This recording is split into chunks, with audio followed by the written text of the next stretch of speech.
In today's video, I'm going to teach you when to use a sheet and when to use a form for collecting and managing information.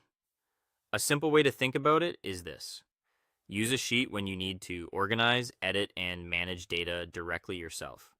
A sheet is best when you want to see everything in rows and columns, make changes manually, sort information, filter it, and keep track of updates over time.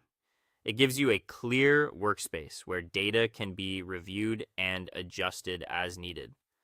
On the other hand, use a form when you want other people to submit information into your sheet. A form is useful because it gives respondents a simple, guided way to enter data without needing access to the sheet itself.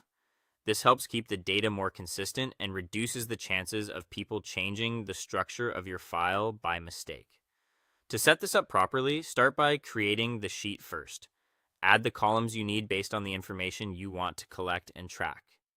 For example, each column should represent a specific field, like a name, date, category, status, or any other detail relevant to your process.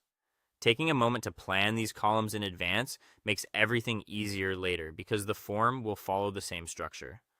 Once your sheet is ready, build a form from those sheet columns. This connects the form to the structure you already created, so each response has a clear place to go. The benefit of doing it in this order is that your data stays organized from the beginning and you avoid confusion when submissions start coming in.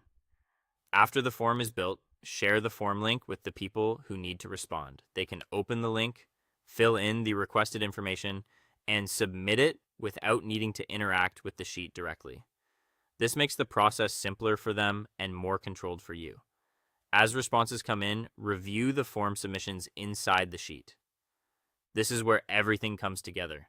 You can monitor incoming entries, check for completeness, organize the data, and manage it in one central place. If needed, the sheet also gives you flexibility to clean up or analyze the information after it has been submitted. The key idea is to use both tools together when you need structured data collection and tracking. The form helps gather information in a consistent way, and the sheet helps you manage and review that information efficiently. When used together, they create a smooth system for collecting, organizing, and maintaining data.